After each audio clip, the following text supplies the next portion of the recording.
It's Big Brother's Big Archive. This week's episode, a Shakespearean tragedy. Yes, ladies and gentlemen, thank you once again for joining us for this latest episode of Big Brother's Big Archive. My name is Karl and joining me as ever, my co-hosts, Mr. Paul Barron. Hola. And Mr. Joseph Tilley. Ave. Yeah, and as Paul mentioned, this episode is called Shakespearean Tragedy. And it's quite apt that it's going to be Shakespearean Tragedy because we're talking about probably the most tragic series of them all, Big Brother 8. Yeah, because, you know, to tell you the truth, when the series began, everyone was getting excited. But then, as the series went on, everyone got less and less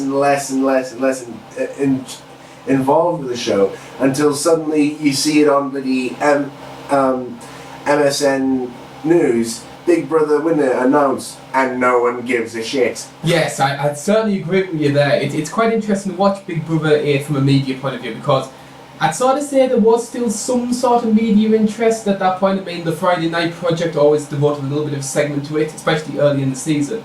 But as the series went on and it became clear it wasn't a great one, the interest sort of died down, and really Big Brother 8 has one of the main reasons what started that sort of dark age of the Channel 4 series and eventually led to the Channel 5 relaunch. Yep. But as Paul mentioned there, and I think it's been made clear, Big Brother 8's not one of my favourite series, and to be honest, in some ways I'd actually consider it just as bad, if not worse, than Channel 4, than Big Brother 4.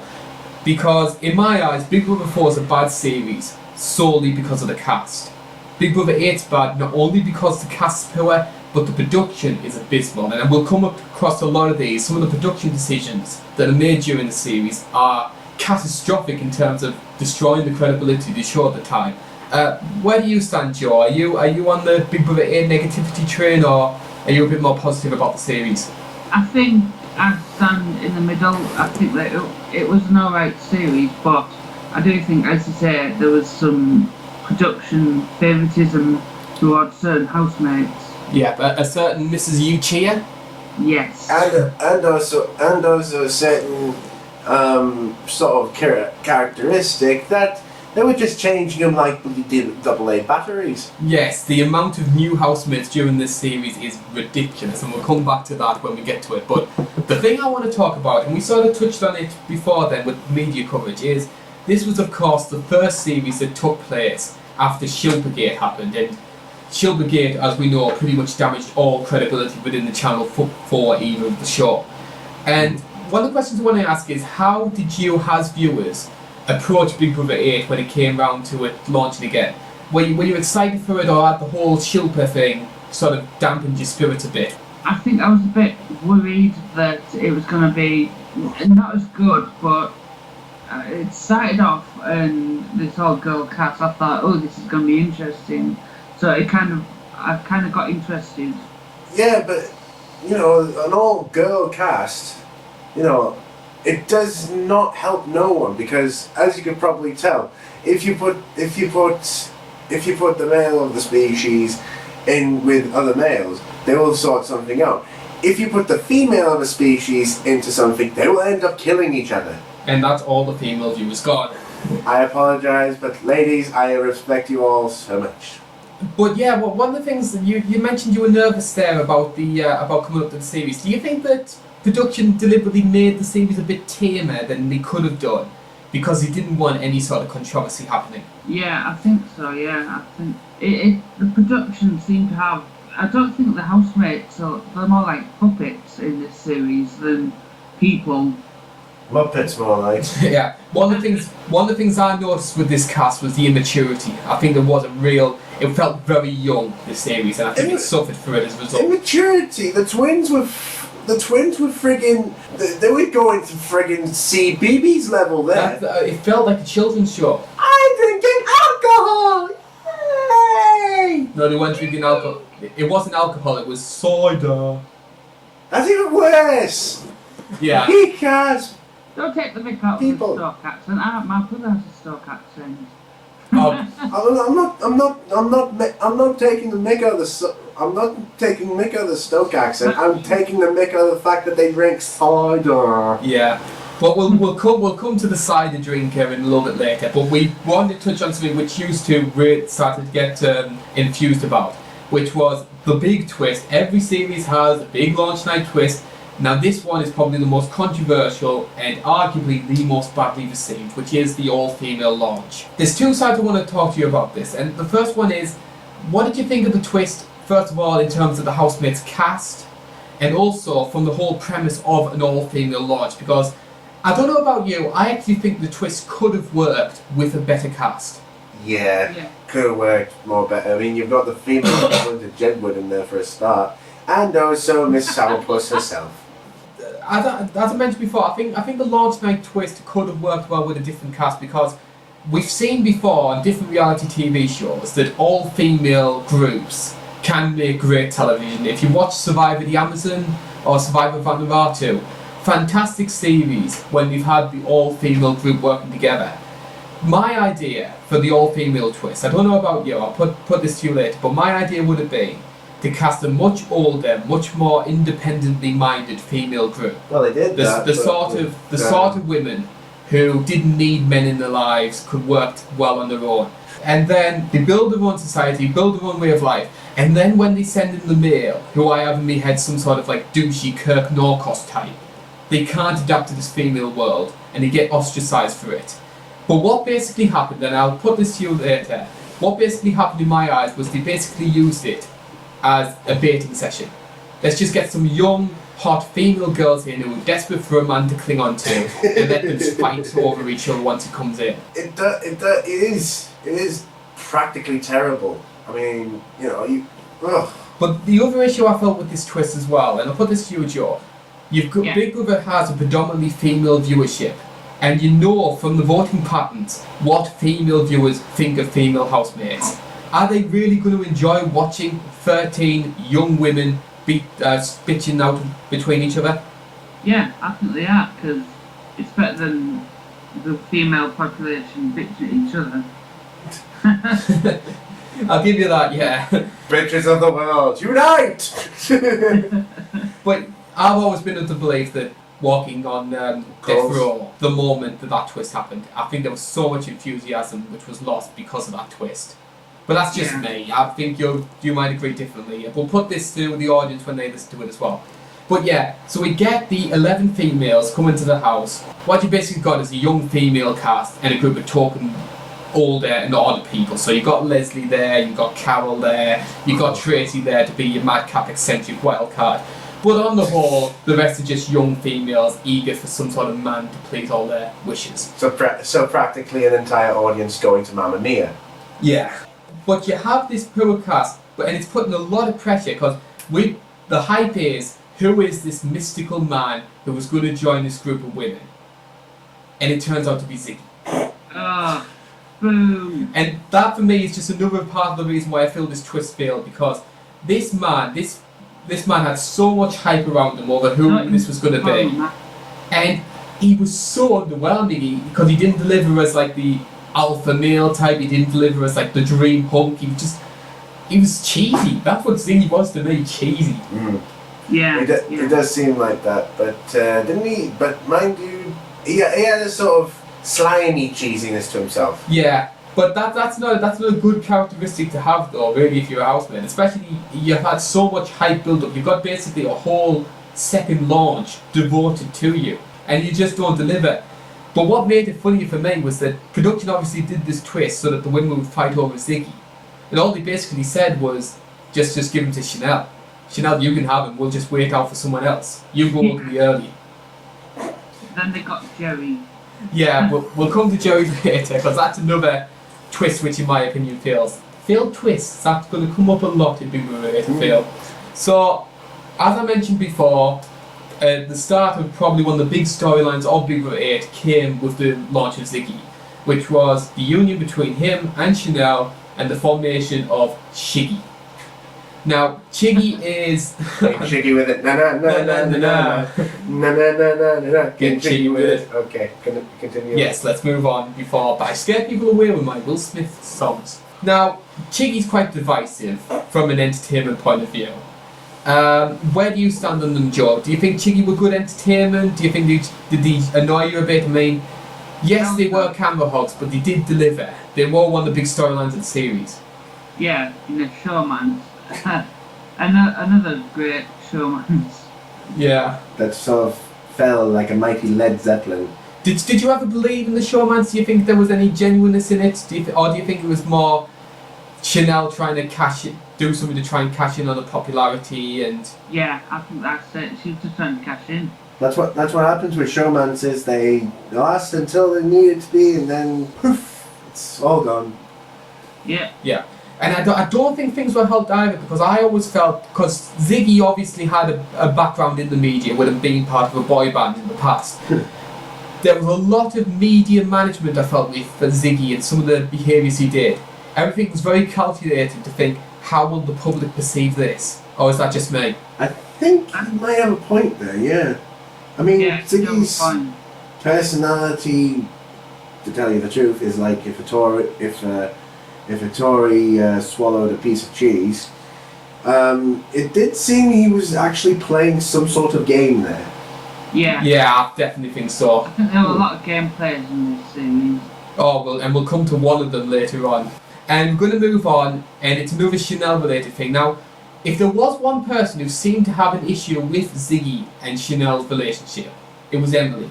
Mm. And this brings up the sort of mini Emily versus Chanel sort of feud which happened during this week. Now, where did you stand on this? Who did you feel was in the wrong over this, Joe?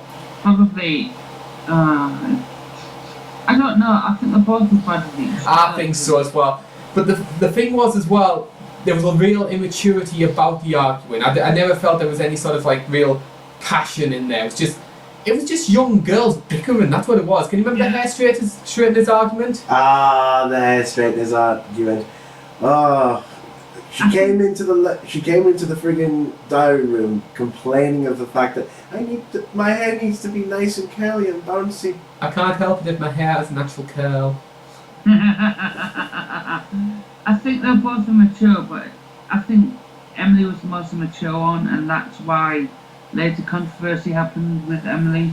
Yes, and we'll be coming to that later. But there were different feuds between them. I mean, the hair straighteners ones everyone remembers, but I think there was another one which happened late night, which Emily started like kicking off at Chanel. But nobody came out that well, and it just once again put a lot of viewers off the show, because this was where as we got older we were getting young girls bickering with each other. But yeah. So Ziggy's the only person to nominate that week, and obviously with Chanel not liking Emily is one of the people who goes up alongside Shabnam. I remember reading this on the internet forums. It was a very closely fought eviction between who the forums thought was going to go, and I believe Shabnam was leading just between, I think it was about 52%, and then on that Wednesday night, Emily, Charlie and Shabnam were all talking between each other. Emily starts rapping and uses the N-word. Oh. And this brings us up to one of the big controversy of the series, and I think a good discussion point, which is, how did you think production handled Emily being ejected from the house? Well, easy. I don't think it was something worth putting her out for. I know it's a bad word, I don't condone it, but I think they were just being objective with the Shilpa controversy. Yeah, Definitely.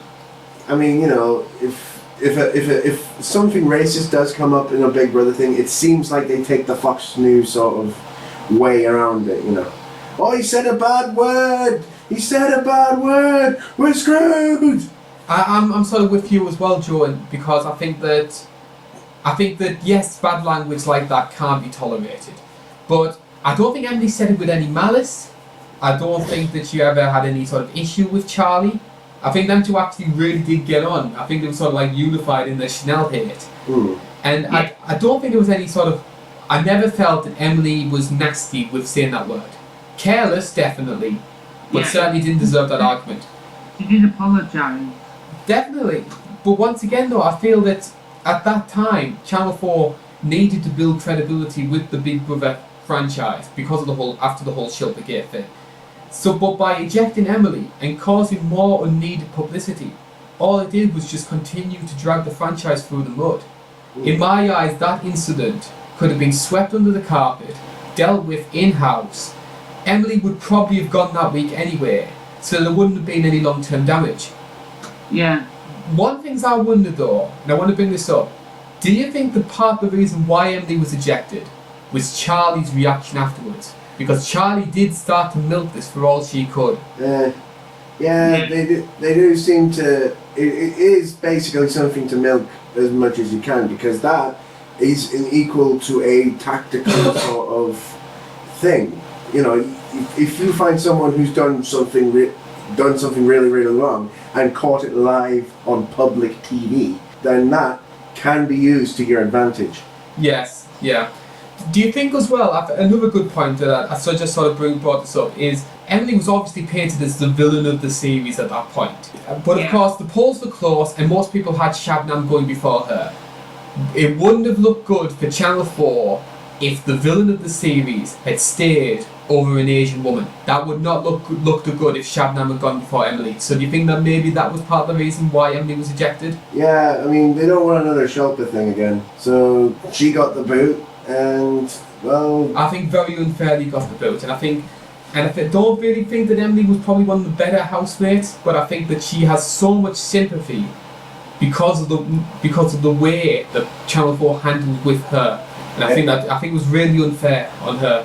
But unfortunately, when you eject one dead battery, you've got to replace it with another dead battery. 2 dead batteries. And once again, it's the strange logic of the Big Brother 8's producers, which is that the house is desperate young alpha males to try and dominate this house, so let's send in 2 gay men. I mean, it's just... Brilliant! Absolutely brilliant! I don't understand some of the thinking of that series, I have to be honest. But those 2 men, I do actually, in some ways, do think they were good characters. I mean, Jerry gets a lot of grief, and Jerry's probably listening to this. Hello, Jerry. Jerry does get some grief on the internet forums, but I like them. I think he was a refreshing change of mind and probably one of the better housemates from that series. Yeah. And Shawnee as well. I think that Shawnee had the potential to be good fun. I don't think he stayed around long enough to really prove all his work, but I think there was definitely potential there that he could have been a good character. Yeah. Although I do want to bring up that Shawnee was never intended to be cast. Because they always planned, from what I heard, production always planned to put in the 2 gay men in the second week. Sort of like try and troll the girls a bit. What I heard was that Jerry was always going to be cast, and there was a second lad who was planned to go in, but unfortunately the media, the press got their hands on this person, revealed who it was, so they had to pull him out and brought in Shawnee in his replacement. Apparently that bloke was some bloke called Rylan. Rylan was originally supposed to be in Big Brother 8. And could you imagine how different our whole reality TV landscape would have been if Rylan had gone to that series, taken Shawnee's place and been anonymous second or third boot? That would have probably shook the world, but instead we've got a dancing buffoon, ladies and gentlemen. Yes, we're not big Rylan fans here. He has a twiddling moustache and he looks more camper than anything. And he's got Ross's teeth. But we'll move on though. But Jerry and Shawnee into the house. There's some twists about they're the only 2 people to nominate. Basically, let's try and do the same thing we did with Ziggy.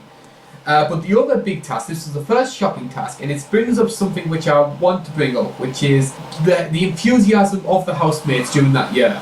Because there was the infamous sardine task, which is basically how long can you stay in a giant sardine box where it's filled with like dirt and crud and slush and all dirty stuff like that. So practically living in the same conditions as a sardine tin. And if you remember, the housemates gave up after about half an hour. Pansies. And it brings up the question, which is, how infused were these housemates? I really think if you looked at a lot of these tasks, there was a real half-heartedness about them.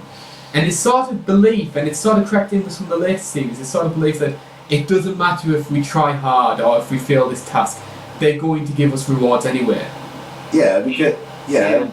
Because if it's Sam. it's Sam from this year's Big Brother. If you do absolutely bugger all, you'll get rewarded. Yeah, but I'm not a big Sam Evans fan. We'll discuss it when we get to Big Brother 14. I'm not a fan of a lot of people today. Yeah. I think I really need to build up some positivity. We'll let Joe do that. And we'll let Joe do that by discussing Shawnee's infamous prank on Leslie while she was lying in the bed. Shawnee snuck into the bedroom and basically ran off with Leslie's bedsheet. Which was a really degrading moment, I felt. I felt so sorry for Leslie during that incident.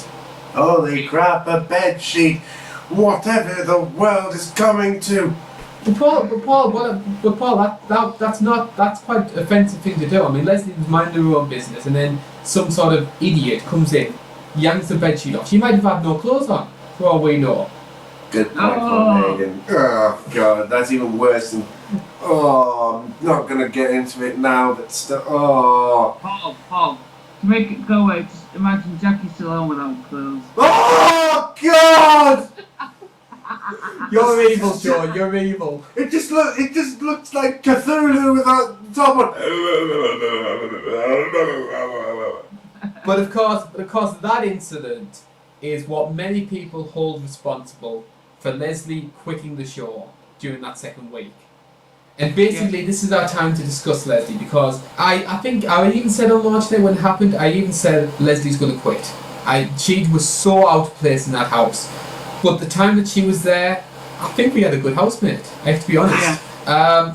But yeah, because I remember, like, Leslie, yes, was very out of touch with the housemates, being so much older than everyone else, sort of, and inevitably ended up being isolated. But there were some great funny moments. Can anybody remember Calm Down and Have a Strawberry? Yeah. Which is quite ironic with all those Keep Calm and Carry On posters. Leslie originated the Keep Calm and Carry On poster. Ah, she is the grandfather of the most hilarious meme in the world. Yeah. Well, grandmother actually, because... and other ones, can anybody remember when Leslie was obviously upset? I think she was just struggling being in the house on her own, and starts crying, and I think it was Shabnam who comes in and says, Leslie, you okay? Oh yeah, I'm just sniffing my mattress. Like a good sniff. There were these great random Leslie moments, and I felt Leslie was the only person who failed to add some sort of class and intelligence to the series. And the good ones when they actually all got into the house and they all go to the bedroom, and then the big brother says the bathroom's open. She's sitting on her bed going, "Oh my god!" She just can't. She doesn't know what the hell's going on. No, she had no idea what was going on. I don't even know what was going on. Okay. I'm fairly certain Leslie was a crook. I'm fine. I love the moment as well when she first met the twins. And they were like, "Hi, I'm Sam, I'm Amanda, we're twins." No! You don't say. But yeah, Leslie had some great funny moments, but she was always ever going to be a walker. Mm. Yeah. And it's better that she left on a high note before she potentially just became too miserable and just disappointing to watch. Trout, basically. Yeah. But yeah, so Leslie leaves, and again it's this conveyor belt of just people leaving, people coming in, because we end up losing another one. And I believe it was Karl, Tracy and Shabnam, who ended up being nominated that week, I should say. And Shabnam goes, and I believe it's something like 81% of the public vote. Yeah. Yeah, so Shabnam was pretty much hated. I mean, it was pretty obvious she got a lucky reprieve, but she was only ever going to be out early, in my opinion. Yeah. But does anybody remember her leaving the house? That dance? Oh god, yeah. One of the most cringe-worthy exits ever in Big Brother history. First of all, Shabnam's not wearing any underwear and she's going up the stairs, so we get the full shot as we do. She hears the booing, doors open, and she starts beat dancing or whatever it is, and just the boos just get absolutely massive as she keeps going. But it brings me on to what's your opinions of Shabnam as a housemate? Well, She wasn't really that interesting. She had a few funny moments. Yeah. But, I mean, catching herself in the mirror, making herself look beautiful. That was quite funny, but Yep. nothing really much. She's probably one of the biggest, most fame-hungry housemates ever. That's one of the things that stands out for me, because She was probably the most open housemate in just saying, I'm only here for a magazine deal. And I don't think Shabnam ever recovered from that, because do you really want that sort of housemate being around? Not I mean, really. yes, if they're entertaining, but Shabnam was just annoying. If you go in for that, then what's the point of you going in? But to make money. Exactly.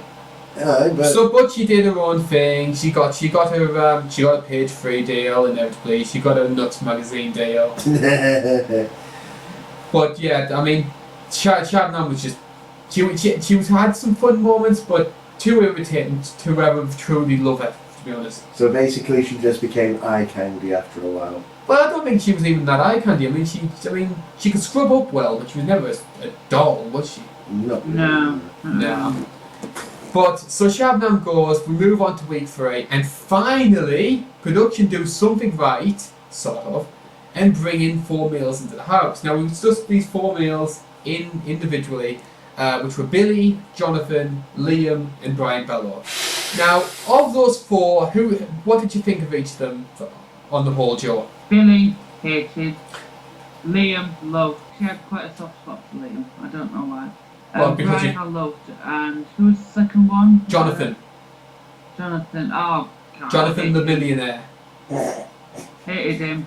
And yet, why you want Big Brother? Well, he probably paid to get in. It's once in a lifetime experience. Can you blame him? I want to be on Big Brother. You're practically more duller than dishwasher. I have got £1 million to give to the show. Sold. So they do that breaking in tasks. I think one of them was the village people, where they had to perform as the village people. In YMCA, yeah. Yeah. Fun, light-hearted tasks. Didn't really introduce anything. And then one of the strangest ones, which I have to bring up, one of the strange twists. And once again, it's Big Brother 8 have made some really poor decisions in terms of twists, in my opinion. And this was the 100 grand giveaway, where just out of the blue, we get told on Big Brother's Little Brother, tonight, 100 grand is going to be given away. Housemates are going to think it's surprise money.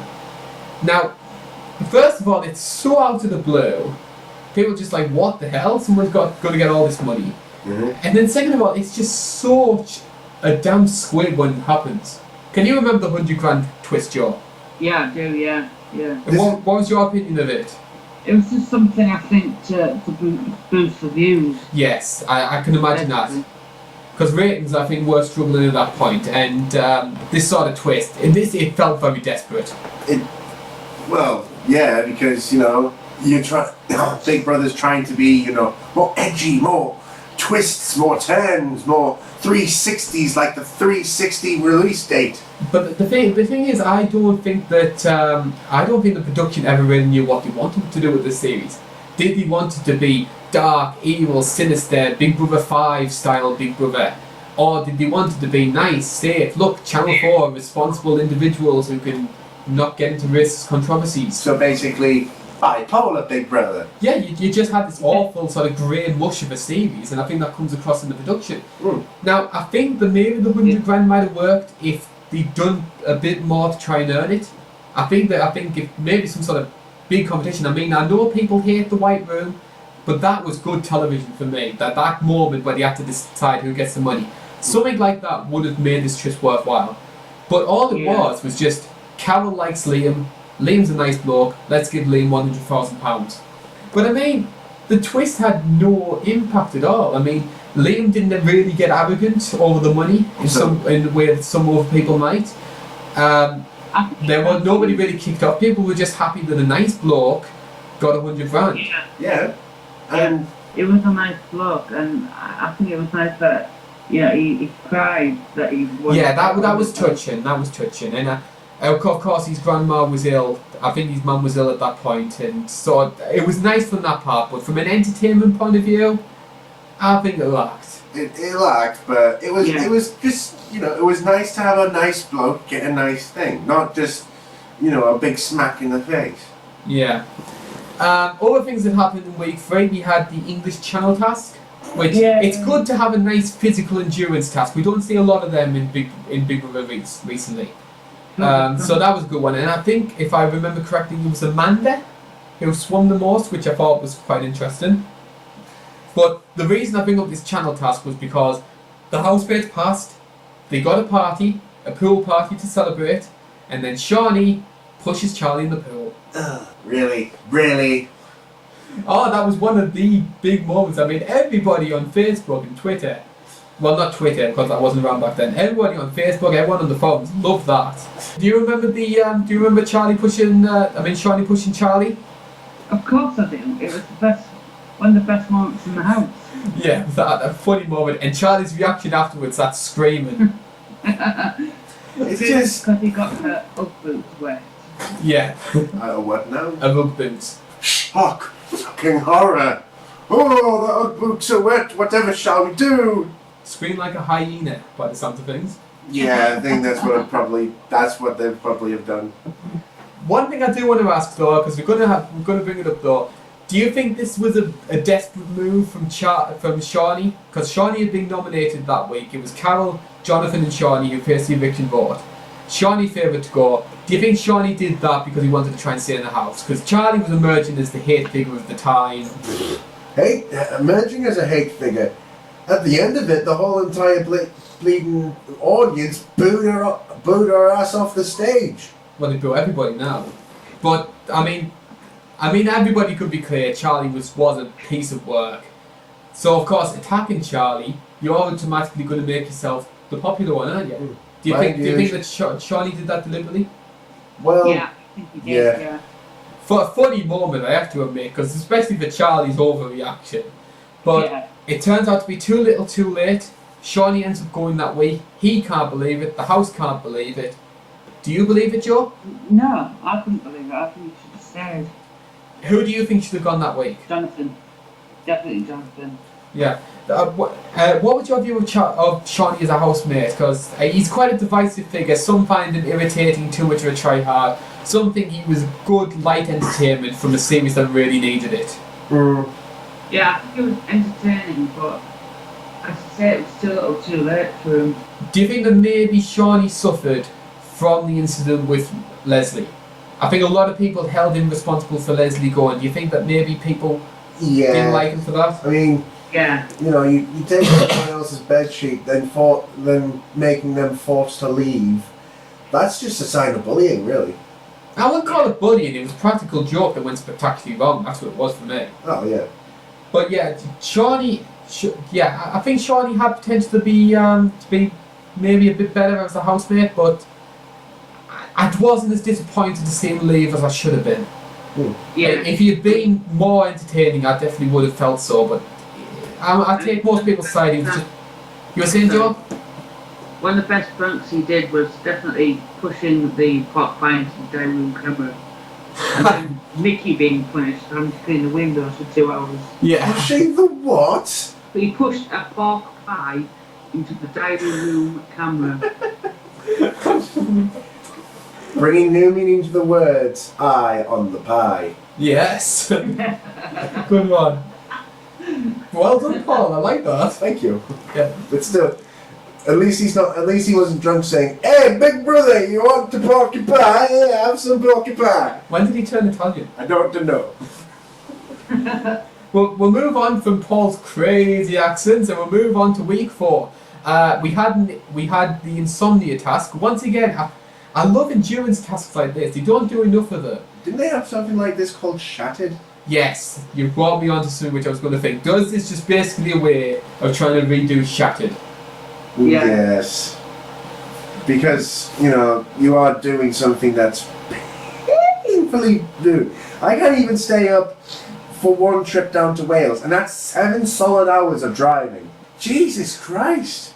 Yeah, but what should have been the great task was once again ruined by lethargic housemates. Because I believe they gave up after 23 hours?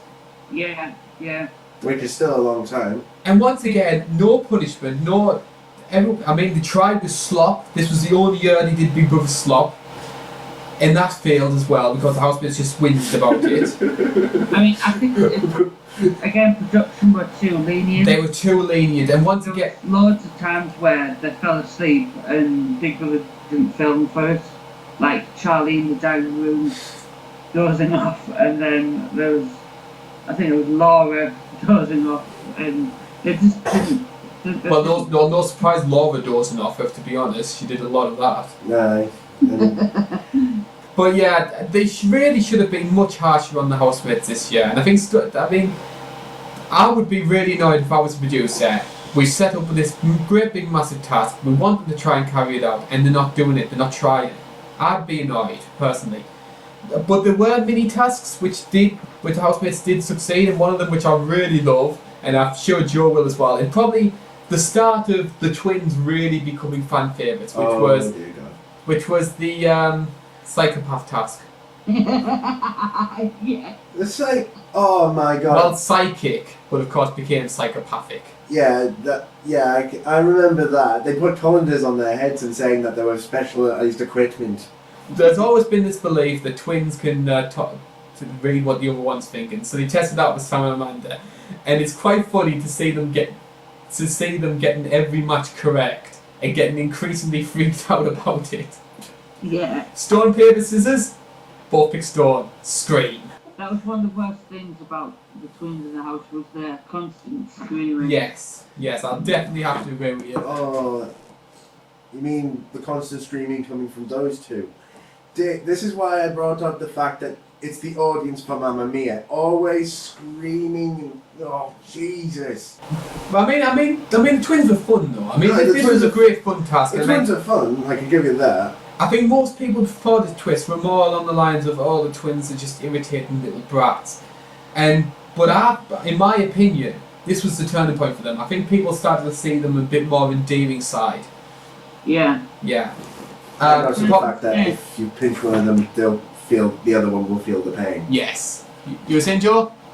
I just said that this week 4 that we're talking about, it had one of my all-time favourite moments in it, which was the two up for nomination, Billy and Charlie, weren't getting on too much. So Big Brother sent them to the happy room where they had to get along. They had bubbles and happy music, and Charlie. What did he have? What did he have, Joe? They had bubbles. Yeah. Fucking bubbles! I had to bring that up. Sorry, Doug Walker reference. Yay! But yeah, you've really brought me onto a good point. The Billy and Charlie feud and the controversial decision in regards to nominations. Because if you remember, nominations had taken place. It was Billy, Karl, Chasey, Charlie and Nikki all up for the public vote that week. And then Billy and Charlie get into an argument with one another. Mm-hmm. Billy mentions, I nominated you. Charlie mentions, I nominated you. And after the nomination process had taken place, they decide to annul the nominations, which means that Billy's nominations for Charlie and for Nikki get deducted, and as a result, Charlie goes off the eviction vote when she would almost certainly have gone. And it brings me on to the point of the manipulation to keep Charlie into the house and whether or not it was a good thing or a bad thing. And it's not really a good thing because it shows favoritism. Yes, and at the time when Channel 4 really needed to try and show themselves credibly because of the damage from Shilpa, because of the Emily situation. And what about you, Joe? Did you approve this move or not? Because Charlie was annoying, but she was the only thing causing controversy at that point. Yeah, I agree that it was dangerous for Dutch to do that. I think so, definitely. But also as well because I think that I don't really think at that point it was as necessary to keep Charlie around. I don't think that people were aware Charlie is a star that we need to keep in. I think they could have got rid of her that week, and even Billy himself would have become the villain that would have taken over, in my opinion. Yeah. But production's decision stood. In retrospect, it turned out to be a good one, and of course Billy ends up going by once again another large margin. And this is the point where we discussed Mr. Billy Batty, and I think we discussed in quite a negative way. Please, no, do we have to? Unfortunately, Joe, we have to discuss everybody. We have to discuss Big Brother 8. I didn't really want to do that. Billy Batty. Someone doesn't like their kid very much. Did you like him? Not really, no. What about you, Joe? Hated him. He's the most vain, vile, horrible, skinny man I've ever met. Definitely. I've ever seen on TV. I can't stand him. Definitely, and especially since he's now Billy does the rounds on Twitter. He's one of those sort of media whores who'll do anything to try and sort of stay in the spotlight. I've sent him abuse on. Hang on. Ridiculous Billy. Ha ha ha. You hear that, Billy? Someone's talking about you. His ears must be burning. The one thing I will say about Billy Barty is that he was, I believe, the last housemate, the last Big Brother housemate, to get a Heat magazine exclusive. Who cares? Yes, who cares? Which, to tell you the Well, truth, Billy Barty does.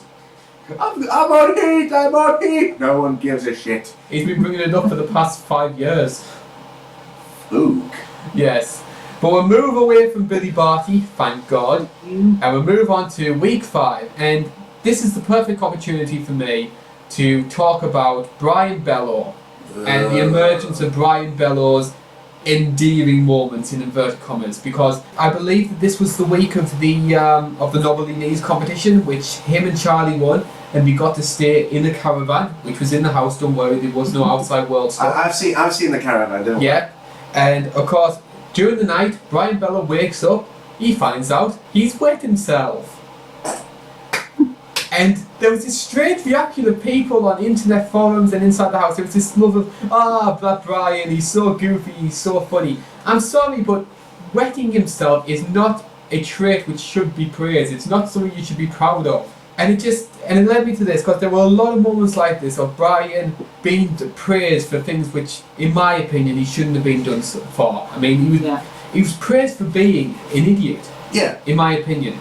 And I mean, Brian Belo is not an idiot. I think he's shown himself to be a very intelligent man, and we'll come to a lot of that there. It didn't sit well with me that somebody seemed to be rewarded on the back of being unintelligent. It's like seeing a puppy, you know. Oh, he crapped for the very first time. It's not something to be proud of, It's not. in my opinion. Yeah, it's not. It's really not anything to be proud of, considering the fact that you're a grown man who's just pissed the bed. Yeah. Well, where did you stand on Brian Belo and some of those sort of incidents? I think he's not the sharpest tool in the shed. Definitely not. I think that, honestly, I don't know what to think of Brian. I just think that he was just silly. That, you know, he's obviously not very smart, and I don't know why the production let him in the house. Yeah. Well, he is a Big Brother superfan, so I'll give him that. And I just want to make it clear, I'm not one of these intellectual superiors who craps on other people for not being smart. I just think that there's a level for me where endearing qualities just become wrong, and I think Brian crossed a lot of those, in my opinion. But move on though. Other things that happened in week 5, we had the 7 Deadly Sins task. Including the funny moment of Amanda in the hot dog costume. Play that shit up. If I was in a hot dog costume, I would be annoying the living shit out of anyone. Who wants a bite? Who wants a bite? Come on! But yeah, so that was a funny task. Each of the housemates had to represent one of the sins. Amanda was gluttony, hence the hot dog costume. I believe Liam was lust. So he was done up like a male dominatrix. I remember that. Yeah, George just getting the list for us there. Laurie was sloth. He was Tracy sloth. was greed. Ziggy was gluttony. Liam was lust. Amanda was pride. Nikki was envy, and Charlie was wrath. Well, Charlie obviously for wrath. That's no surprise there. Hell have no fury than a ghetto booty in rage. Yes. And of course she was enraged because the housemates passed the task. They got a sinful party, including Chanel in black leather. But of course Charlie wasn't invited. So Charlie stayed outside in the hallway, had stayed there by herself, so the house had the rest of the party. And if you remember, all the housemates danced in front of the windows. Charlie's going berserk because she can't get in. All the other housemates are completely rubbing it in her face. Yeah. For all the fun moments that week had, there was a sad moment, and it involved Jonathan quitting the show. Now, I don't like quitters. I don't agree with them a lot of the time. That's the only one I do agree with. Because, of course, Jonathan's 101-year-old grandmother passed away, and Jonathan thought to himself, I have to be by my family's side. I'm sorry, and he quit. And as I mentioned before, I agree with him on that part. But I'm actually agreeing with you there as well, because it's very hard to see someone that you've grown up with and you're currently on very far away from them, and it's going to grain on you. Yes, definitely. And I feel sorry for Jonathan as well, because he wasn't the most exciting housemate. I don't think he was in any way some sort of all-star. He was a nice enough bloke. I expected him to be a lot more unlikable than what he was. I was surprisingly endeared by Jonathan, and I felt sorry for him. But he wasn't the only... What was that, Joe? I agree with that, definitely. He wasn't the only person to leave that week. There was a one-on-one eviction. It was between Chanel and Laura. And Laura ended up going that week. Now, a lot of people had this down as a bit of a surprise. But so I think some of the forum members, they sort of got wind that Laura was going to go. But I think the casuals were quite caught out by this, because if you remember, Laura was one of the early favourites to win. Yeah. I think a lot of people had it down as sort of like almost Georgie-esque in being like this goofy, like larger-than-life big figure. It's just turned lazy, in my opinion. That was the one problem with Laura. Laura had a lot of potential to win the show, in my opinion, but got lazy on it. Wasn't there a stat that she spent about 40% of her time in bed in the house? Yeah. Now that's lazy. Yeah. Well, where did you stand on Laura as a housemate, Joe? I think she was great. I think she was really funny and bubbly and just daft. And When she's not asleep. Where do you think it went wrong for her? Probably just that she didn't do very much apart from sleep and talk. But Do you think part of the reason why she ended up going as well was that because Chanel was sort of positioning herself at that point as being the default anti-Charlie. She was the only real person who really started to make a Charlie hatred come through. And of course, Charlie being the person who most of the casual viewers were against. Do you think that do you think the British public kept Chanel in just to say up yours, Charlie? Yeah. yeah, It's sort of like when someone votes for Jed Wood to piss off Simon Cowell. Definitely. I think that's a good way to put it, Paul. Definitely a protest vote in that regard. yeah. Now, both Laura leaves, and also I should point out as well, one of the big aspects of Laura which surprised the house, because the house didn't expect Laura to go, and many people suspected, because of this upcoming twist, she'd actually gone to Big Brother Australia, and this is where we bring up Fake Week. Where did you stand on Fake Week, Joe? Because this, once again, was another big hyped twist that was going to blow everyone's mind, apparently, and once again turned out very underwhelming. Yeah, I agree. It was underwhelming, definitely. But there were two aspects of Fake Week which I need to bring up, and we'll bring up the first one, which was the belief that Laura had gone to Big Brother Australia, and as part of a housemate swap, Pauline, played by the actress Tyler Zucchi, who most people know as the Bunny Boiler from Balls of Steel, ended up coming into the house posing as Pauline. Ah, the fake Aussie. Yes. And I think once again this twist had a real potential to turn out well. I think especially if Pauline was there to basically cause outright havoc. And also plug the show Balls of Steel as well. Yes, I'll give you that. Paul's a big Balls of Steel fan. Oh yes, I love my balls. I love my balls. Yes, he finally said it. Son of a bitch. But Sorry. It's okay. I found this really funny picture on the internet. Like a gif of when Davina almost fell off the stage. I remember that. No, the dress. Anyway, Yeah. Well, we'll move on though. But once again, Pauline, as with many twists, ended up being an absolute bust. Why did you think the twist failed? Do you Well, think for a start, if you haven't watched Balls of Steel, you already know who the friggin' actress is. I don't really ever caught on to that though. Yeah. I think it's too. It was too obvious. I think they knew it was fake because obviously the twists for that year weren't very good. Yes, So definitely. I think they predicted it. But I think as well, because they had someone like Caroline, who was so perceptive, she basically rumbled every single twist that there was. Yeah. And this is why Karl, not being the prettiest of cookies, is actually quite awesome. And you're going to upset a lot of people on Digital Spy with that. You're entitled to it, but I think with that... I'm not saying that I don't like Karl, it's just a fact. that Karl is quite awesome. She's not the prettiest of eggs, but she's quite awesome. We'll have much to discuss about that later on. But yeah, the twist turns into absolute failure. I think partly because Karl rumbles it so early, partly because I think that Tyler, the actress, doesn't try hard enough. I think she was put in there to cause absolute havoc and didn't do it. But mind you, she was hot. Oh, gorgeous woman, I have to give you that. No wonder she was put as the bunny boiler. But yeah, 3 days in, they give away the twist, and that's basically done for.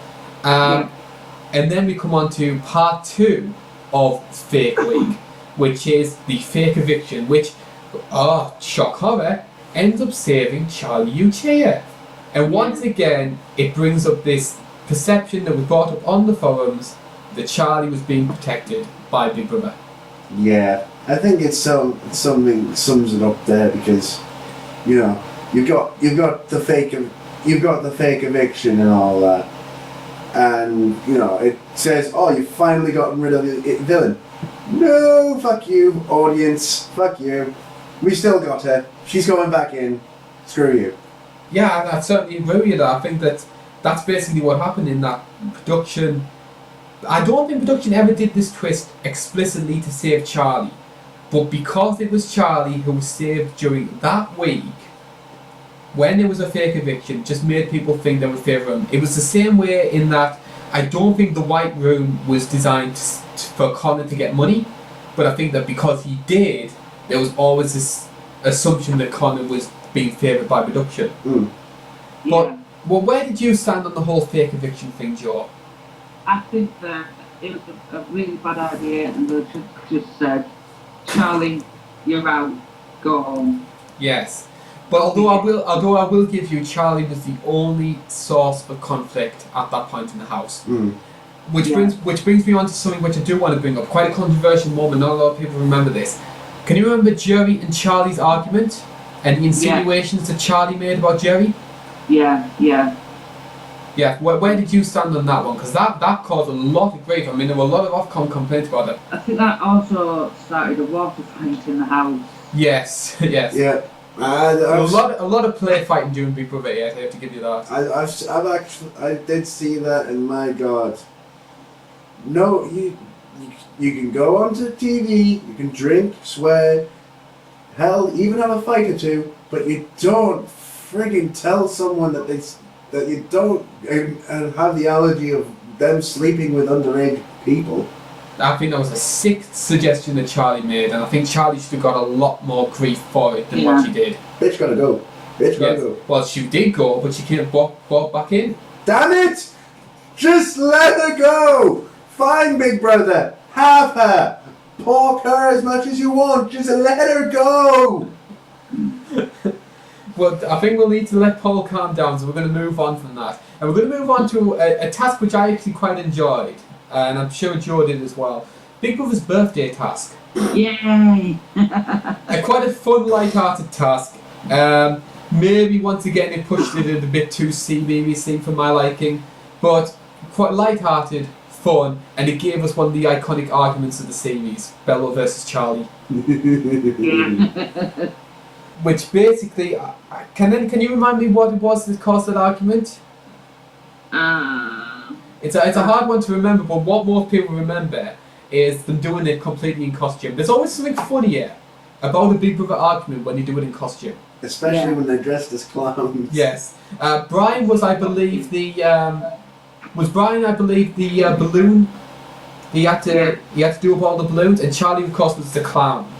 Yeah. So they get into this absolutely ferocious argument, and Charlie's saying, "Oh, Brian, look at you, you're being pathetic. You're dressed like a clown, love." I mean, that's not much of an argument, really. Not really, considering the fact that, well, she was dressed like a clown. Well, one thing I do want to bring up, do you think this may be the start of Brian being a contender to win? Going against Charlie and showing this quite... I don't think Brian had been that emotional up until that point. This was really the first time we'd seen Brian really as this... But mind you, he's having an argument with a clown. Yes. And I'm not just saying that, he's having an argument with Charlie. Do you think this started the whole Belo as a contender to win, Joe? Yeah, I think once he stood up to Charlie, people saw him as a hero, and then they started to like him, and that's why they started voting for him. That's like sending to slay the dragon, the village idiot. Yeah. So yeah, Brian really starts to come out in this thing. I think Chiggy starts to begin to deteriorate at this point. We'll bring that up later. But yeah, it's not you, it's me. Oh, I think that comes a bit later, but we'll have to discuss that one because that's one of the big ones at that point. But of course, Charlie once again ends up being saved by cancelling out one of Chanel's and Stiggy's votes. So of course they can't nominate Charlie. But of course they can't get Destiny, so they get Muttley, and Charlie's right-hand woman, Nikki, ends up going against Jerry. And this is our chance to discuss Nikki Maxwell, who has quite a strong following on Digital Spy. I think Digital Spy, Survivor Sucks really love Nikki Maxwell. Where do you stand on her, Joe? Didn't see much from her. I think, as I put down in my notes, because I write notes for the episode, I put, who cares about Nikki? Nobody. Nobody cares about Nikki. Anyway. Well, I sort of care about Nikki. I think that the love that she gets on the forums is maybe a bit overrated. But in some ways, I do find it quite endearing. Mainly because it's quite strange that but I liked it because she was so miserable. Yeah. I mean, Nikki did moan a lot, but I think it was her moaning that made it quite funny. I remember people had called her out on how entertaining Nikki was, and I remember Nikki in the diary room going, "I'm fun, goddamn you! I am!" No, you're not. But it was those sort of moments, that sort of like that sort of dreary, sort of miserable sort of quality, but that made it funny to me. I know I'm probably in a minority here, but what about you, Paul? I would probably say that. I mean, you're trying to be a very fun and crazy girl, but really you're failing miserably. But still, I think she just reminds me so much of a damn firework. I can sort of say that. Do you think that maybe Nikki suffered on being Charlie's lackey? Yeah. Yeah. If you were associating yourself with Charlie, you're basically like associating yourself with the Germans in World War II. Yeah, I think the only person he happy that Charlie was back was Nikki. Yeah. On Nikki's part though, she did have that sort of semi-showmance with Liam. I think they were production was sort of trying to imply there was something there between them two. Did you ever see anything in that? Yeah, I saw showmance anyway. Yeah. But I think she only wanted him because he won £100,000. Well, what do you expect? Money is sexy. Unless you're J. Howard Marshall. Then money is just no. Yes. No. Well, we'll move on from that though. Nikki unfortunately leaves us and we move on to week 8. Once again, week 8, the killer of many a big character, and we'll be coming to one of the biggest when it gets to that point. And we move on to the Big Brother TV task. Now, this involved housemates performing a number of mini tasks which basically involved them on a television point of view. 2 of them in particular stand out as particularly interesting. The first one was a news broadcast, which I believe Jerry and Amanda had to conduct. And one of the things that stands out for me, now I'm a Newcastle fan, so this one particularly stood out for me, and I'm sorry for any Sunderland fans that watch this. I remember they read news stories of things that were happening outside the world. And one of the things they mentioned was that Charlie's cousin, Kevin Richardson, the former Manchester United footballer, had transferred from Man U to Sunderland. And I remember Charlie hearing this website and the look of dread and despair when she realised that Kevin had gone. She was just like, oh no, there is no way he has gone to Sunderland. What is wrong with Sunderland? It's a nice place. She was distraught. It was quite funny to say, to be honest. It's like why is Sunderland such a bad place? It's a negative perception from Southerners, I have to be honest. It's a nice place. I've been there. I've had a root beer. It was pretty alright. Yeah, but Charlie really overreacts about this, which I found quite funny. And the other one I remember, can you remember the housemates talking to Big Brother Australia? Oh yeah, they got a couple of tasks about they had a phone call. They had the phone in the house. We can hear music from Joe's part. They had the phone in the house. They got the phone call. The housemates from Big Brother Australia got it. And I remember this because the Australian housemates, in comparison to ours, were so well spoken, they were intelligent, they seemed quite likeable. And on our end, we've got Brian Belo going over the top and going, oh my god, oh my god, oh my god. You've got, good day from Australia. How you all doing? Oh my god, oh my god, oh my god, oh my god, oh my god, oh my god, oh my god. And as a British viewer, I was so embarrassed because that probably would have been broadcast from the Australian end as well. And I just had this awful fear of, oh my god, what are the Australians thinking that we're like? And meanwhile in Australia, but yeah, it certainly didn't do us any good at all. And I think the final nail of Big Brother 8 as a series came week 8. Charlie Uchia finally leaves the house. And this is the point where I'd probably get into an argument with Joe, probably get into an argument with Paul. We discussed Charlie. I'll let Paul go first on this one. Right, I've actually seen the eviction night, and my God, just let the bitch go. Right, because quite frankly, yes, she's got a nice ass, and I would like to smack it over and over and over again. But dear God, she is insufferable. But I think being insufferable, I think if Charlie maybe been in the Big Brother 6 style house, which had so many big personalities you could afford to lose one, I could maybe see your point. But Big Brother 8, by that point, you could tell this was a pure series. This needed anything to try and keep any sort of drama going. Charlie was bringing the drama, in my opinion, and doing it well. Mm. And what about you, Joe? I actually think that, despite what I think about her, I actually think that she was actually a pretty good housemate. The best of the series, in my opinion. Aye, but still, the favouritism of bloody Big Brother to keep her in for so long, it's not actually that just sweetens that just bittens the deal, really. Do you understand why, though? I understand why. It's to keep controversial, but she's been accusing people that she's been sleeping with underage kids, Which is wrong. I give you that. She's been kicking off and causing a fuss like no one else's business. We don't know that Channel 4's been rigging it. Yeah, but We don't know. It's the implication. I think that's what Paul's trying to get at. yeah, but still, it's not on. It's really not on. I could understand Charlie being quite a divisive figure, and she remains one to this day if you look at any sort of photo. Mm. But I think just simply because of the fact that she was the only person who seemed to bring any sort of intrigue to the show, I've looked at her more on the positive side than I do a negative. Mm. She was by far the star of the series, in my opinion. What about you, Joe? I do think that she was a pretty good housemate, being the bad guy, one of the best bad guys of Big Brother history. I actually think she was alright.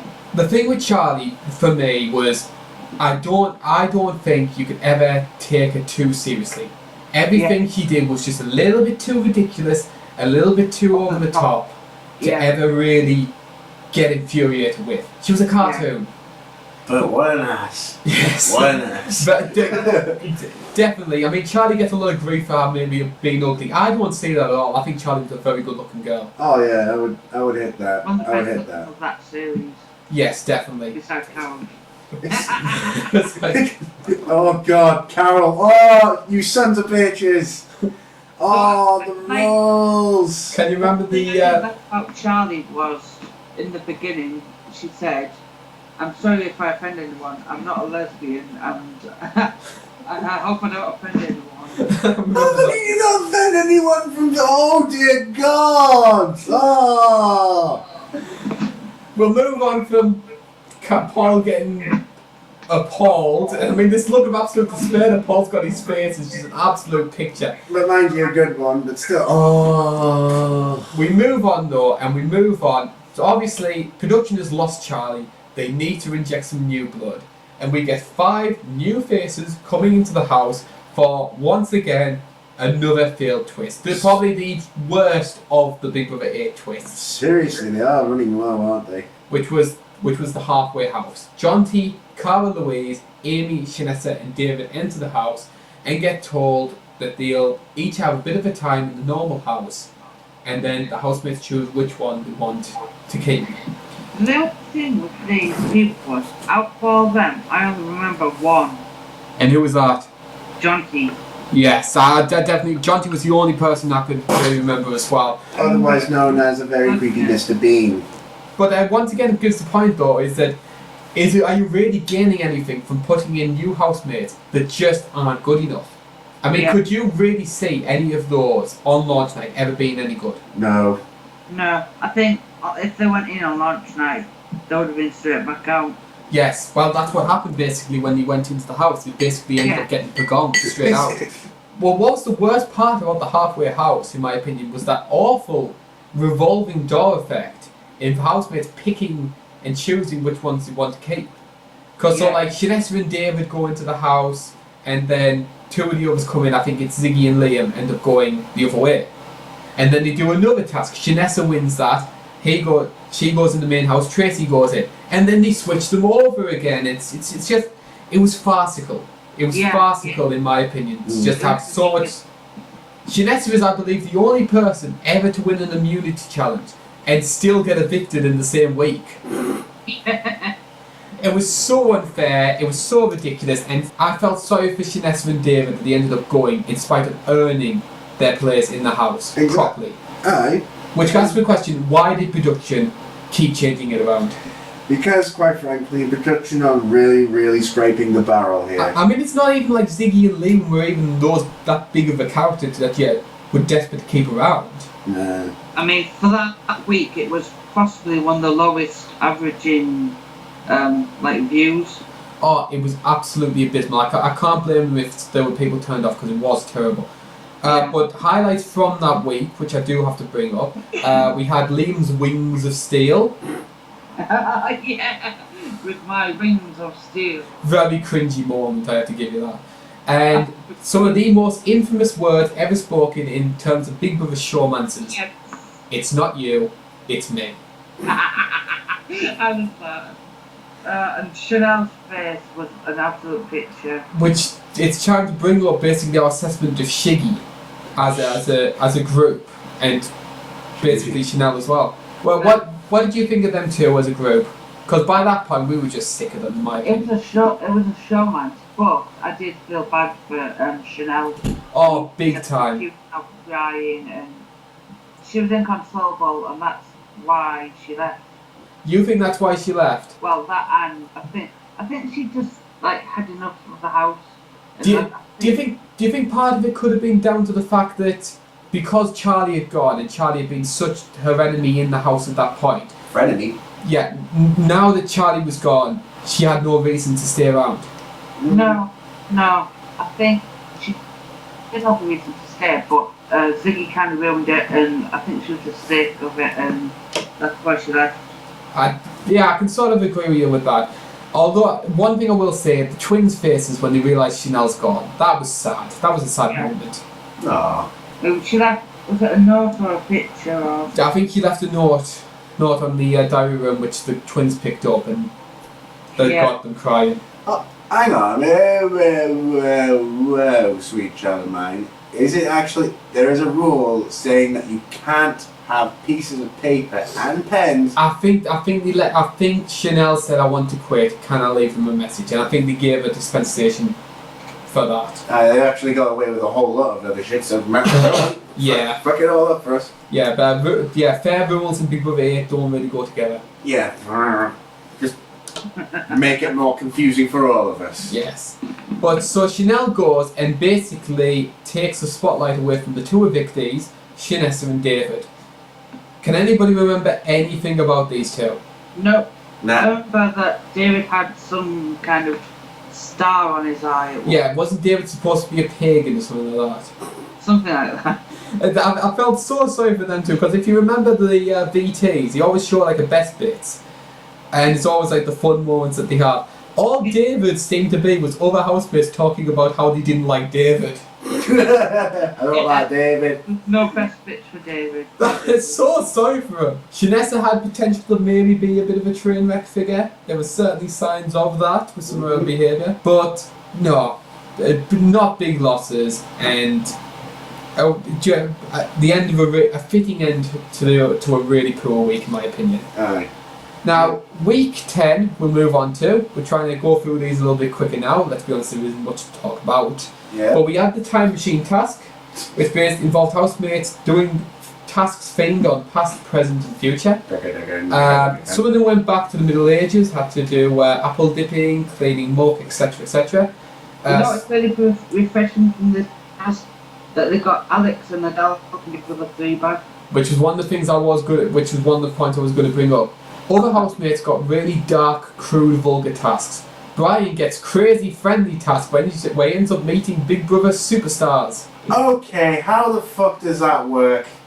They themed the house to be 2002. The time machine went to 2002 and the Big Brother 3 house. Mm-hmm. Alex and Adele were there. They had to beat Alex and Adele in the basketball competition.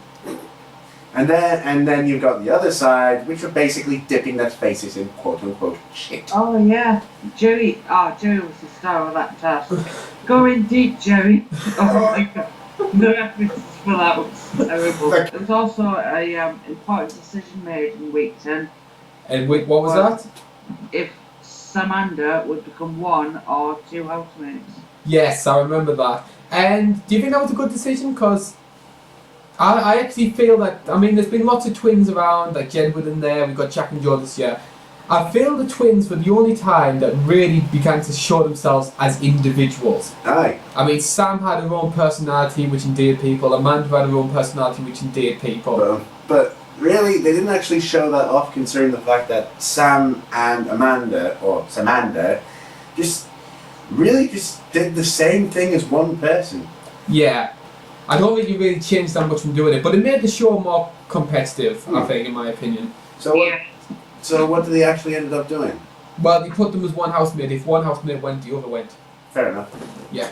I think by then they knew that they were going to get far with the showmanship of Brian and just being generally nice. I think they knew that they were going to get quite far. It's a good thing you mentioned the Brian and Amanda showmans, because that's the next point I was going to make, which was that we're a bit sceptical about Brian. We don't question a lot of his actions in there. Do you think he really cared for Amanda, or do you think this was just yet another checklist on the how to win Big Brother scale? No, the Brian Belo way of how to win Big Brother sort of thing. But I mean, Brian's a Big Brother super nut. He knows that showmancers work, they get the casual audience in. People will be thinking, oh, it's young love, etc. Yeah, until you find out that it's not going to last. We all know it's not going to last. Well, we all know that, but unfortunately most casual people, they'll buy into it. I mean, Davina even says she loves showmancers even though she knows they're fake. Yeah.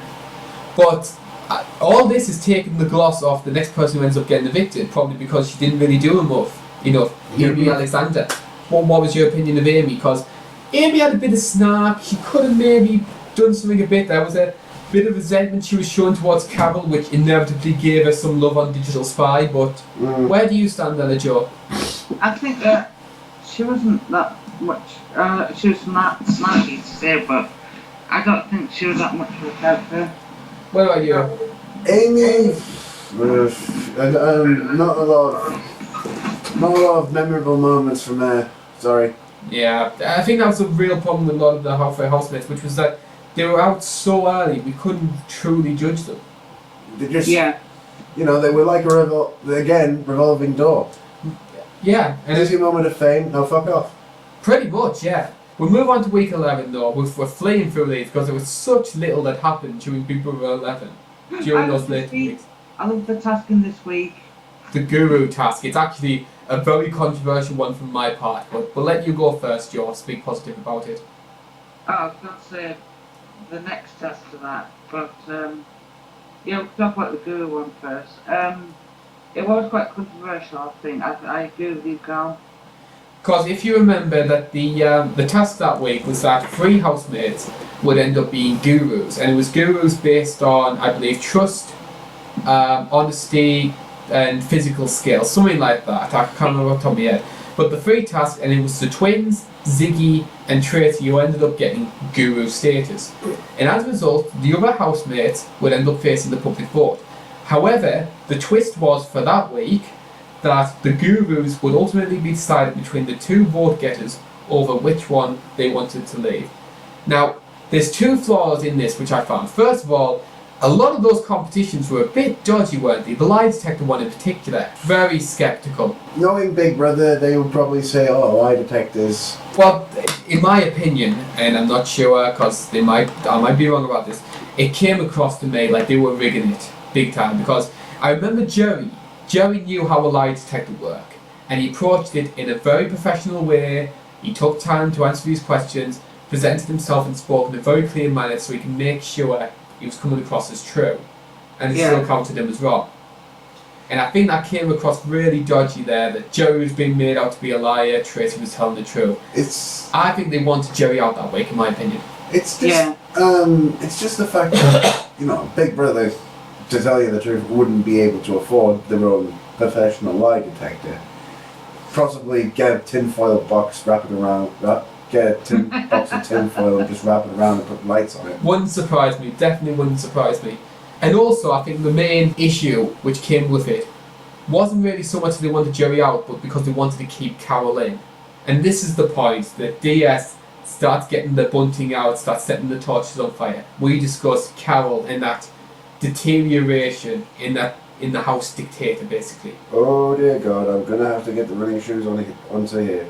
Yeah, because we all have our different opinions about Karl. I'll let Paul go first. But Karl as the controller in the house, where did you stand on it? She was practically the mother of the house, and not in a sort of loving way. So, if you don't do your dishes, you're not getting any supper, sort of thing.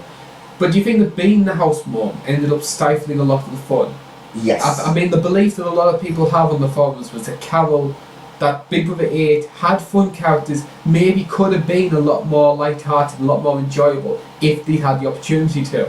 But instead, you had Karl there, basically mothering the housemates, cooking for them, cleaning for them, telling them when to go to bed. And that put them... too motherly. What was that?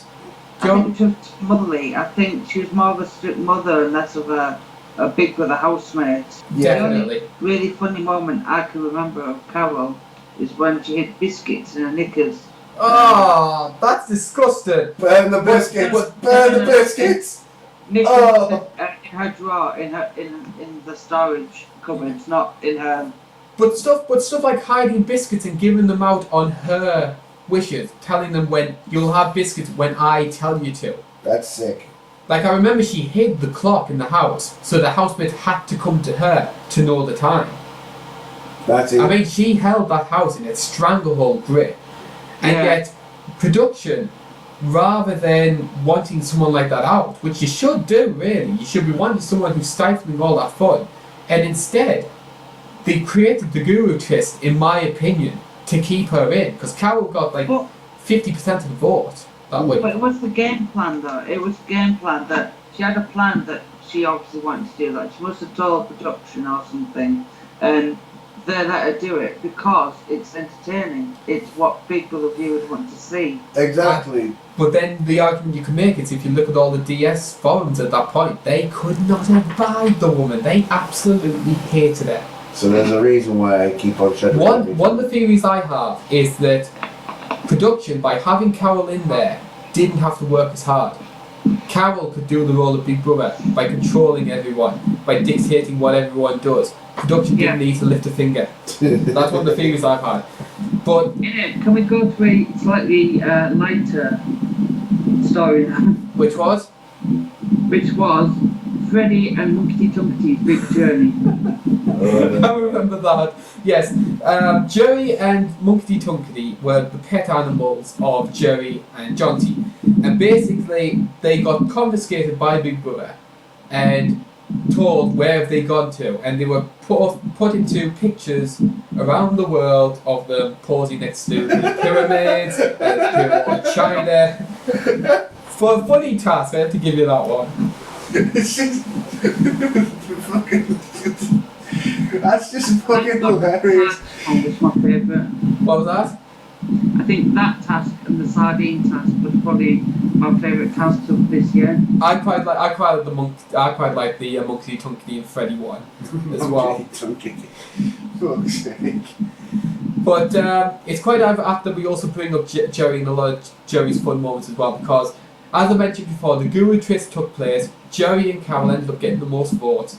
The Gurus were going to decide between them who goes. And Jerry at that point chooses to fall on his own sword and just tell the others, look, vote me out, I'm okay with it. Freddie would be spinning in his grave. Yeah, poor Freddie. Now, what was your opinion on Jerry's decision, first and foremost, to leave in that way? Because I don't know about you, Jerry's probably listening to this. I've always felt Jerry had heard the boos, heard the negative reaction towards him, and felt, I'm not going to win. If I fall on my own sword, choose to let myself go, I'll be seen a lot better than what I am. And it sort of worked though. I mean, the response that Jerry got when he left was really positive. It was good to see, in my opinion. Yeah. Where did you stand on Jerry as a housemate, Joe? I think it was a great housemate. It was entertaining. He was like the Dickie of his house. I think not. As in Richard. Yeah, as an entertaining gay man. Yeah. He was great. I think so as well. I'm very much more pro Jerry than I am anti Jerry, because I know Jerry gets a lot of grief on some of the forums, but Jerry for me was the only person who really seemed to be an intellectual in the house. He was the only person who seemed to have some sort of maturity, some sort of growth in there. Some sort of thought, actual good sportiness to actually let his companion actually travel the world and get took on by the big brother. Alongside Munkety Dunkety's, whatever they call it in the thing. Yeah. Well, yeah, I've always liked Jerry. In my opinion, Jerry suffered for me for having to be in a house like that. If he had been in a far more intelligent, mature house, something like a Big Brother 7, something like a Big Brother 5, he would have come across far better, in my opinion. He suffered for being in a poor house like that. Because I think that was a good housemate there. That was a good housemate, just everyone else was shite. Yeah. Oh, big time, definitely. We move on to week 12 though. So we move on to Big Brother 12. Not much happens again. We have the Big Brother Finishing Academy, which once again just seems like another chance for Brian Belo to show how endearingly stupid he is. Yes, because quite frankly, what more can you ask for than Brian Belo, the man who would probably show his brightest of ideas with the whole entire world by showing how much of a fucking idiot he is. Yes, and of course being loved for it. Once again, didn't really bring enough. I mean, there was a nice gala, the nice dinner which they had there. House doing up really lovely, which I have to give them credit for. Amanda broke a 12th microphone. Yeah, Amanda broke a 12th microphone. Is that when she had to use the loudspeaker? Yeah. How do you break these? Because she's a young girl and she doesn't care. How the heck? Why would? Idiots all around. But mind you, megaphone. I think this is a great idea. I did enjoy that. I like the idea. What was when Amanda's trying to brush her teeth with the loud sailor and she whacked her toothbrush into it and they were getting toothpaste all over. Oh, for fuck's sake. I like that one. And again, another great endearing twin moment. I have to give them that. But that was really the only highlight, in my opinion, of week 12. We also sort of had Tracy's sort of deterioration. I felt that Tracy sort of really began to collapse at this point. I think she suffered from the Finishing Academy. Because that was completely against what she stood for. But of course, being nominated that week, Tracy ends up being evicted. It's a double eviction actually. Tracy, Karl Louise and John T up for the public vote. Tracy gets the most votes, joined by Karl Louise. Now, what's your opinion of Tracy? Because Tracy's a strange one for me because she wasn't the most relevant housemate in the series. Didn't really contribute to most stories. But when she was on screen, she was a fun cameo housemate. Yeah, she was, punk through and through. I mean, you can't go wrong with that. I mean, there were fun Tracy moments. The personal diary room rave for her birthday. Yeah, that was great. Great funny moment. Just in general, being the cross between Wurzel, Gummidge and Vivian from the Young Ones. Cheesy which is really weird, considering the fact that, she does look actually like those two.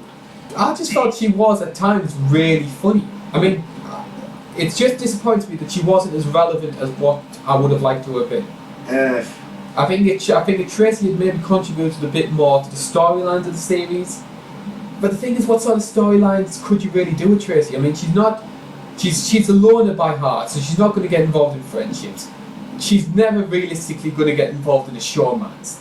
Tracy was really stuck in that regard to really get herself a storyline. Yeah, and tell you the truth. Yeah.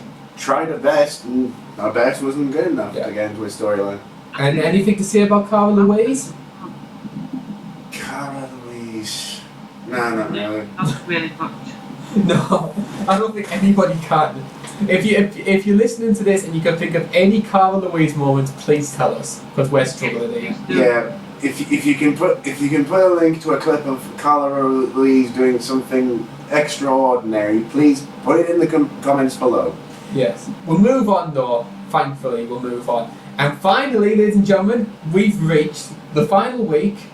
They go through the tasks, they try and do all the light-hearted fun stuff that they always do for any Big Brother final week. Mm-hmm. We have a couple of duets, John T and Karl try and sing answers and stream to each other and fail badly. That gave me nightmares. That was abysmal.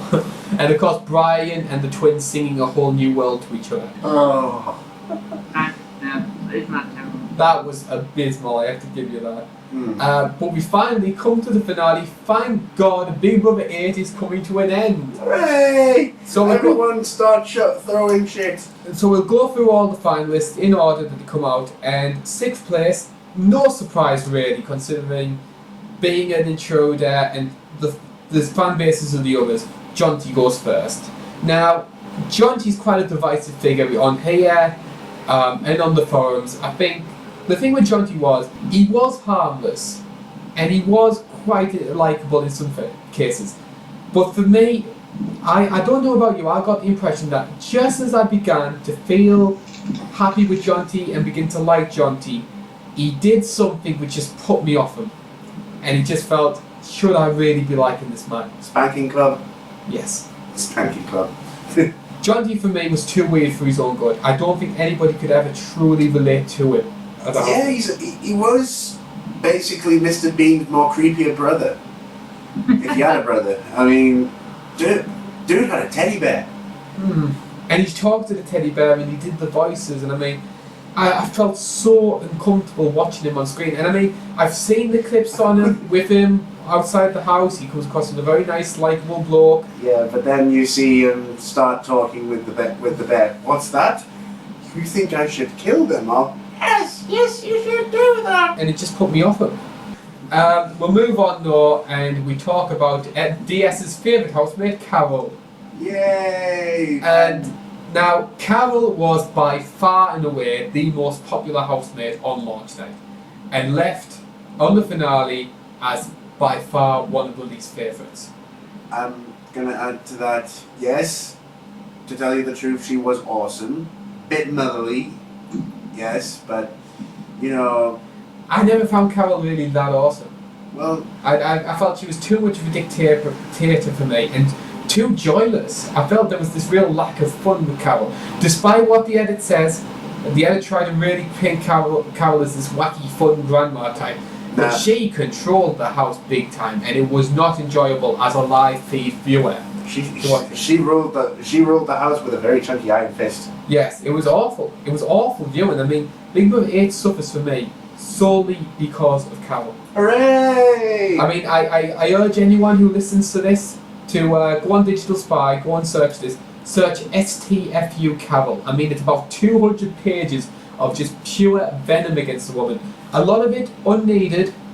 I agree there. I think Digital Spy went too far in the hate to Karl, but I understand why, in some cases, she got so much grief. Where did you stand on Karl? Were you more pro or anti? Joe? I think I liked Karl sometimes. I think she was only alright. Yeah. Do you think she stifled the fun in the house? Yeah. I think she was quite controlling, but I think, as you said, she was like, to me, she was like a fun grandma kind of mother character, and obviously I didn't see it the same way as you. I didn't see her as controlling. I just saw her as the bossy mother. Yeah.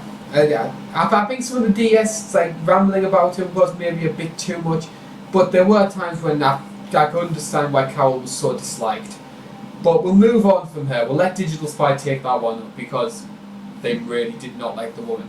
And we'll move on to Ziggy. Now, Ziggy for the large part was somebody who I think was on the whole really rather disliked. He does bring the cheese into cheese ball. He was so cheesy. But Yeah. I don't know about you, I felt that if It's Not You, It's Me was the low point for Ziggy. He bounced a lot from that, in my opinion. And I think by the time he left, I think there'd been a bit of a turnaround on Ziggy. And I think people began to appreciate him a little bit more. I don't think they were ever pro Ziggy. But I think they came around to why some people did like him, in my opinion. So it sounds like a little bit like a drug, you know. Buy some Proziggy. But yeah, he does seem like the bit of, well, a cheesy arsehole, really. So. And I mean, there were some points after Chanel left, which were quite good, quite endearing quality. Can you remember when Ziggy's dog came into the house? Oh. Yeah. That was lovely for me. And then He had the pooch. I actually think It's the return of Chanel. Ziggy showed more affection to the dog than he did for Chanel. Chanel's just sitting at home saying, you fucking bastard. You love that dog more than me. I hope you have something bad from it.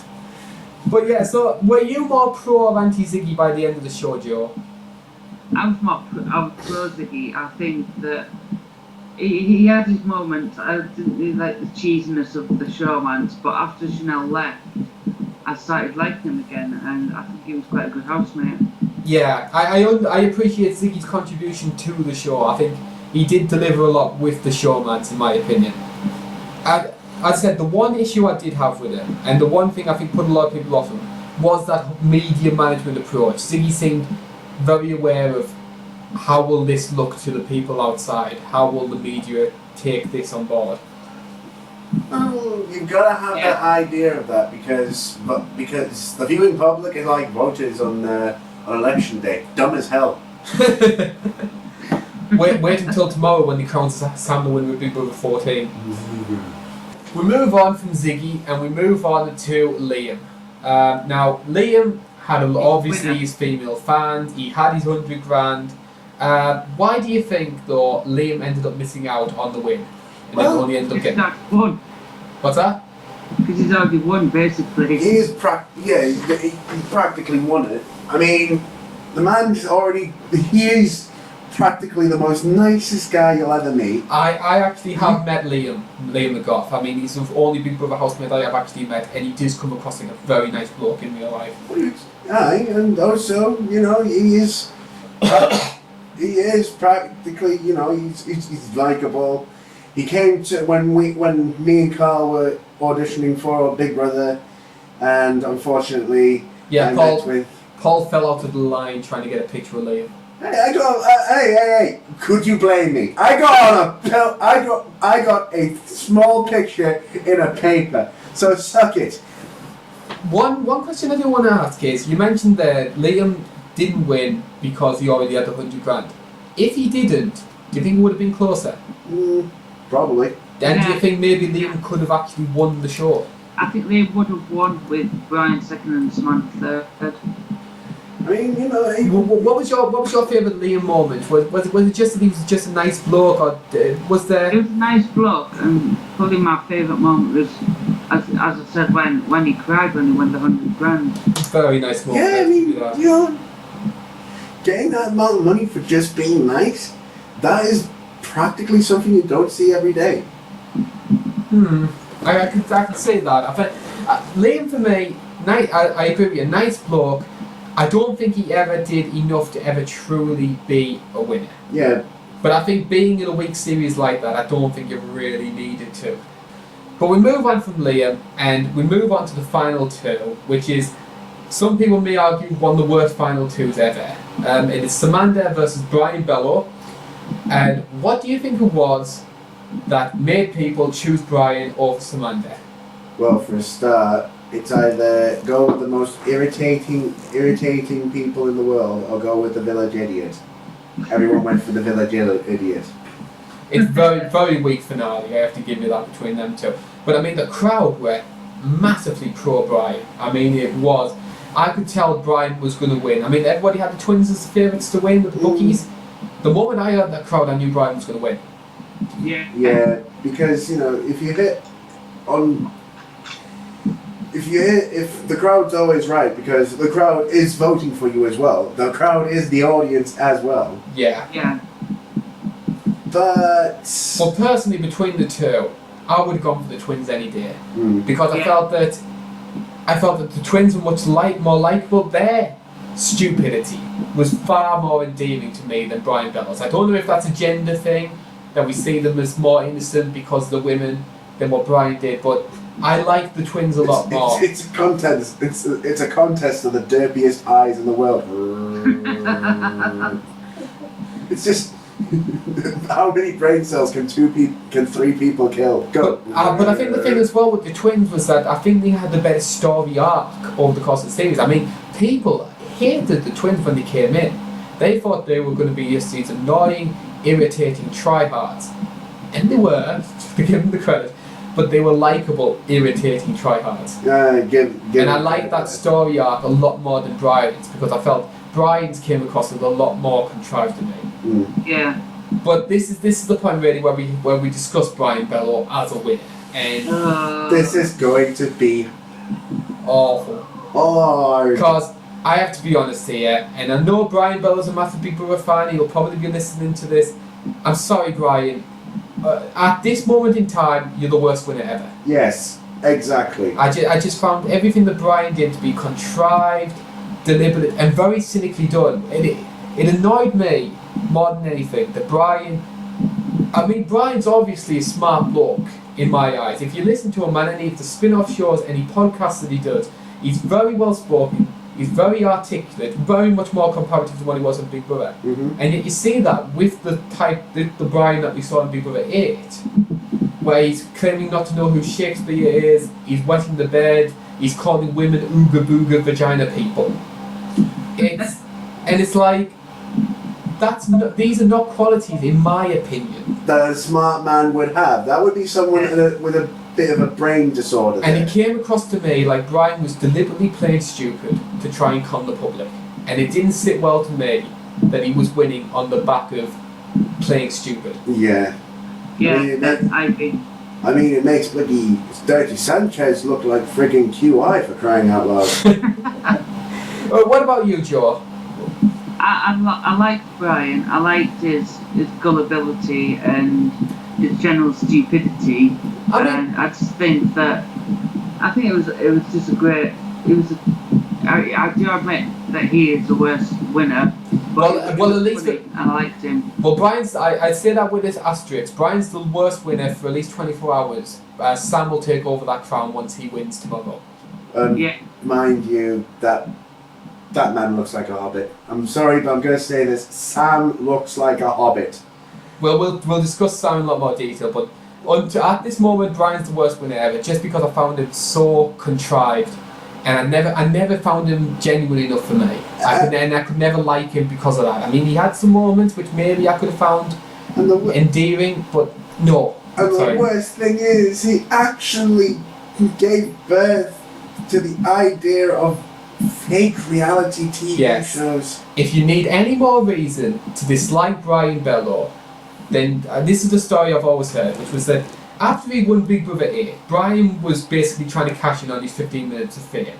And he was talking to a producer, and he put forward the idea of a TV show, a fly-on-the-wall TV show about him, his friends from his hometown, and all their wacky goings-on, their jobs, etc. Now, a pilot ended up getting made for Channel 4, but it never got commissioned. They just put it in the shelf, they thought it's never going to work, put it on the shelf, hid it away for a few years. An ITV producer got a hold of the spin-off, made a couple of tweaks to it, got rid of Brian, changed a couple of characters around, changed the approach to the show, and decided to commission it on ITV2. Do you want to know what that show was? The Only Way is Essex. Brian Belo gave birth to the monstrosity that is the only ways fucking Essex. So if you need any more reason to dislike Brian Belo, he gave us that. But also, it's another example that Brian isn't as stupid as what he claimed he was on Big Brother 8, in my opinion. That is actually a very smart move. But I think we made it clear that we're not the biggest lovers of Brian Belo. Are we the biggest lovers of Big Brother 8 as a series, Paul? You better get some more better condiments because this is weak sauce. This entire series was absolutely weak. Weak's the best word for it. And once again, I don't think production really knew what they wanted to do with this. Was this supposed to be fun, old school, happy Big Brother, or was this supposed to be dark, edgy, evil Big Brother? And we sort of got this awful grey mush between the two. We got grey mushy Big Brother. What about you, Joe? I agree. It was just total mush. It was crap, basically. Yeah, I've never been a big fan of this series. I've got it in my bottom tier list. It's Big Brother 4 and Big Brother 8 on a par with one another. I'd probably put it just ahead of Big Brother 4, but only just. To be honest, it's not one of my favourite series, and I know it's got fans, and I invite all the fans of Big Brother 8 to write into the podcast, but I've never been a big lover of it, and I think that's come across on the show, to be honest. Can we wrap this up then? Yes, we're going to wrap this up. I mean, as much as I dislike the series, I have enjoyed talking about it. I think it's good to try and, even if you don't particularly like the series, to reminisce about it, find some good points about it. And find the crap points about it and rip the shit out of it. Well, you enjoy that. Oh yes, with gusto, gusto. But yeah, we haven't. Yeah, Big Brother 8 wasn't one of our favourite series. The next one we're going to be doing, you've probably got hints of this. We're going to be discussing Big Brother 14, which finishes tomorrow. So that's going to be the next one that we're going to be talking about retrospectively. And then it's going to be the one that we've actually been dreading, which is the Shulper series. Oh dear. Oh dear. Yeah, so... In the words of John Major, out there. So Big Brother 14 is coming next, then it'll be CBB 5. But we're looking forward to talking about Big Brother 14, because that's been the series I've been enjoying particularly. But that's all we've got time for Big Brother 8. I've enjoyed talking about it. My name has been Karl Bainbridge. That's been Mr. Paul Barry. Oh God, oh God, oh God, oh God, oh God, oh God, oh God, oh God. And that's been Mr. Joseph Tilley. And once again we say goodbye, thank you for joining us, and we'll see you again to talk about Big Brother 14. Cheerio! Bye bye for now.